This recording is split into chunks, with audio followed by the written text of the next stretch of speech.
everyone, and welcome to this week's edition of Talkin Fight with Holly Donovan, the preview show that gets you ready for the fights at the weekend.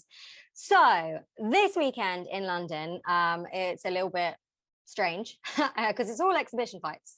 So on Saturday night, you've got Floyd Mayweather. He's facing Aaron Chalmers from Love Island. And then on Sunday, you have got the Tommy Fury versus Jake Paul fight finally on. Now, I'm not going to preview the exhibition fights. What I'm going to do for you is I'm going to preview the world title fight that is happening on the undercard of Tommy Fury and Jake Paul.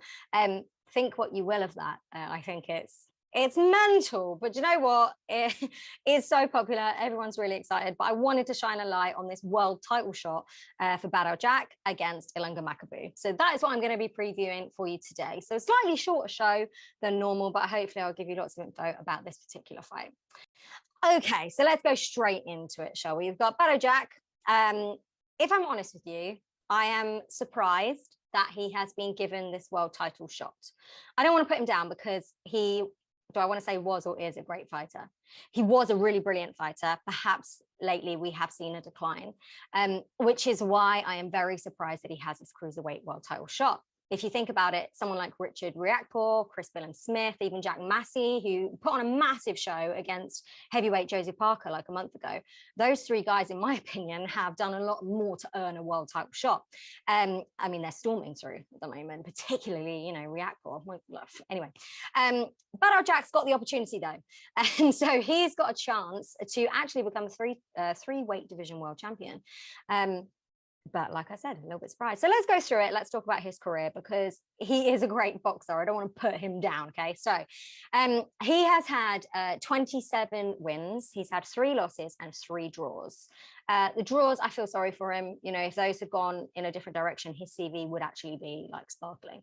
Now, 15 of his wins have come by way of knockout. He is 39 years old, which probably explains the slight decline that I said about before. Now, he's known as the Ripper, like Jack the Ripper. He is from Sweden. He moved to the US and now he lives in Dubai. He says it's a lot safer with his kids.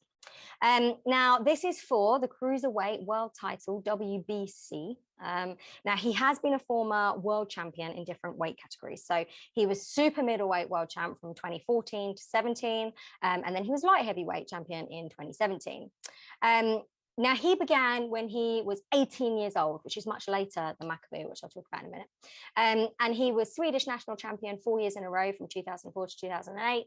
And 4 of his wins each year were at middleweight and the other 4 were at light heavyweight. So he is very used to going between those 2 weights. Now, in his amateurs, he had a really good amateur career with 150 wins, only 25 losses. And he also represented Gambia in the 2008 Olympics. His dad is Gambian and he really wanted to make his dad proud. Gambia hadn't had an Olympian, so he was the flag bearer. He was the first ever flag bearer. So epic moment for Badou Jack. Now, 1 year later, he goes pro in 2009. And this is a cool story. He moved to the US when he met 2 times heavyweight champion Shannon Briggs, who saw him in a sparring session and was like, yeah, this kid's really good. Let's move him over. So off he goes to the US. He begins his career really well. So he's on a 5-win streak and he has this epic win over Anthony Durrell, who was the current world champion and undefeated. And this is where Badou Jack, he won that super middleweight title. He then also defended it against George Groves in another epic fight. It was a split decision, but a really tight, brilliant fight with 2 champions going at it. He also then attempted unification of the super middleweight titles in a really great fight against James DeGale in 2017. Now, if you haven't watched it, watch it because it's one of those fights where it's just really exciting and it's so close, which was shown at the end because it was a draw. Like I said, there's a lot of draws that just kind of messed up Badou Jack. You know, he could have had so much more. So after 2017, with that failed attempt of the unification, he decides to go up to light heavyweight. He knows he can do it. He did in the amateurs. So he then has a great fight against Nathan Cleverly in 2017, where he wins the title. Then he begins to draw. Then we go into losses. So we're starting to see that little bit of a decline. However, the first loss I'm going to talk about, I've decided it's not his fault. So from watching it, so there was a fight against Marcus Brown. Look it up on YouTube, or do you know what? If you just put in Badou Jack, Marcus Brown, you will see what happened. There was an accidental head clash in the 7th round, and I can honestly say I have never seen a cut like it in a fight. I mean, it's horrific. I have no idea how that ref let that fight carry on. I mean, it was insane. Just look it up. It's just awful. So that ends up in obviously a unanimous decision loss for Badou Jack. But how on earth he fought through that, I have absolutely no idea. So obviously in a different situation, that may well not have been the case. Now, his last elite fight, a lot of people have been arguing about this, is probably against John Pascal, and that was back in 2019. So since then, he hasn't had many tough fights, and actually that elite fight with John Pascal was a loss. It was a split decision again, though, so it was those split decisions, and an awful lot of those. I feel like luck has not been on his side throughout quite a lot of his career, or at least the second half, for sure. So after that, he decides, I'll go to cruiserweight. So he has had a 5-win streak. So right now he is coming off 5 wins.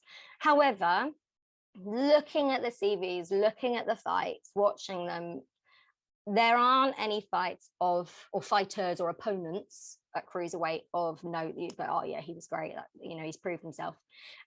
He hasn't really had that opportunity.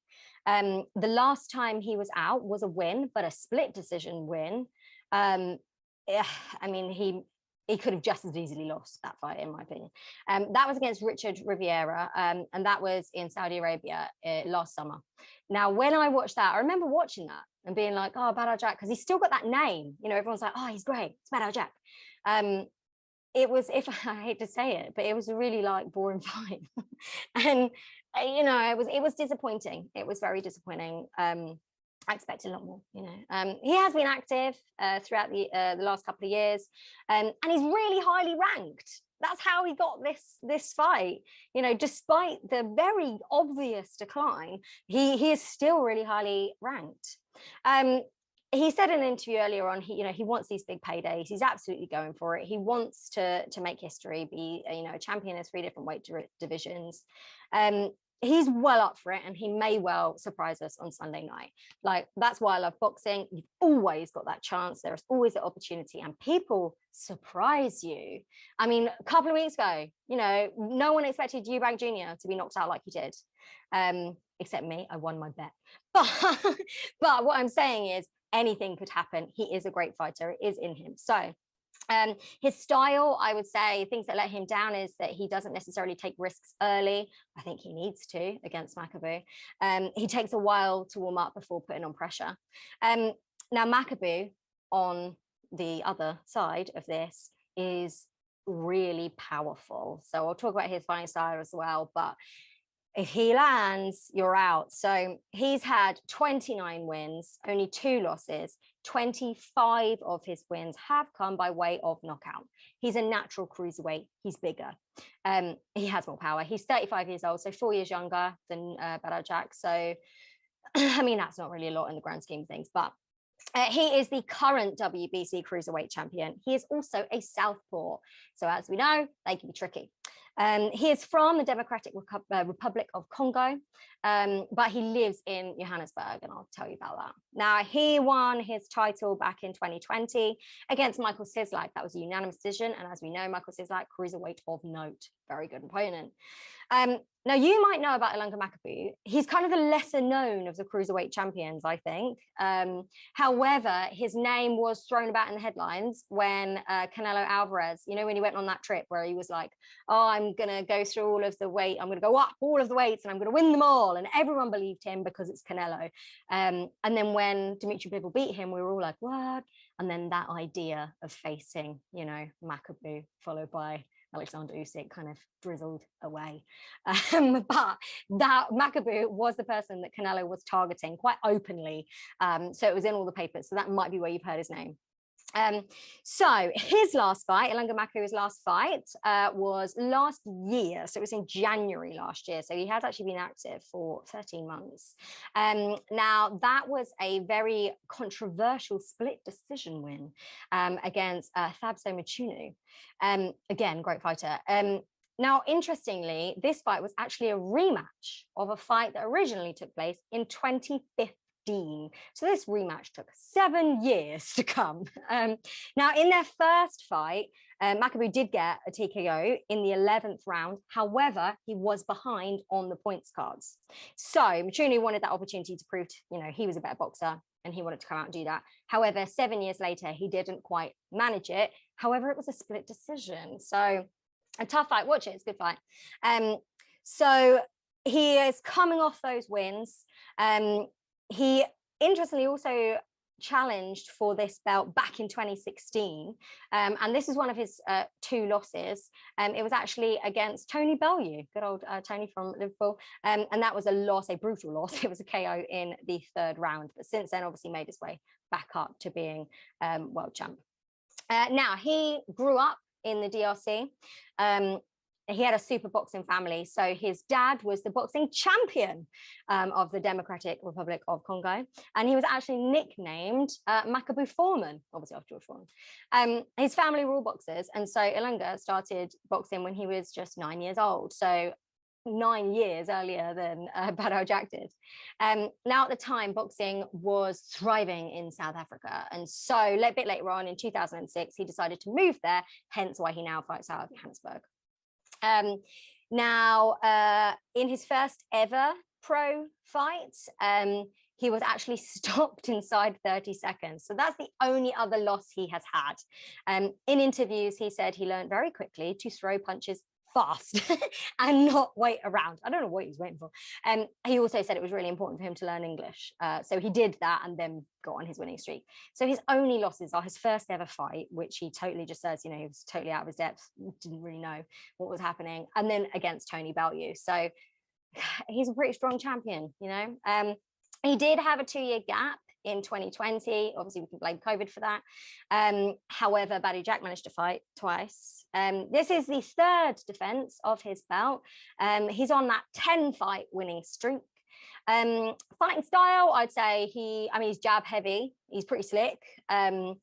He's got good speed and he's got very, very heavy punches. Interestingly as well, these guys have sparred each other back in 2016. So that was actually when he got knocked out by Tony Bellew. He sparred Badou Jack. Badou Jack has spoken about it in an interview, and he said that he felt Makabu's power. So yeah, I wonder if he's still got that all these years later. So I think this is going to be an exciting fight. I'm obviously going to tune in for Tommy Fury and Jake Paul because I want to know what's going to happen. I really do. I want Tommy Fury to win so bad. But if you want that pro fight, if you want to see 2 absolute professionals in the ring for other reasons other than Instagram and social media, then watch these 2. I think that you will notice, particularly if you watch the whole fight night, a massive difference in skill. So Badou Jack against Ilunga Makabu, they are on the undercard just before the headliner of Tommy Fury and Jake Paul. This is Sunday night, not on Saturday, and it is on DAZN, ready to watch across the world. I believe it's DAZN. So have fun with your fight weekend, and I'll be back next week, same time, for another preview show of the fights that's happening next weekend. I believe Hannah Rankin is back, so I will make sure I cover that for you. Take care, have a great night, and I'll see you soon.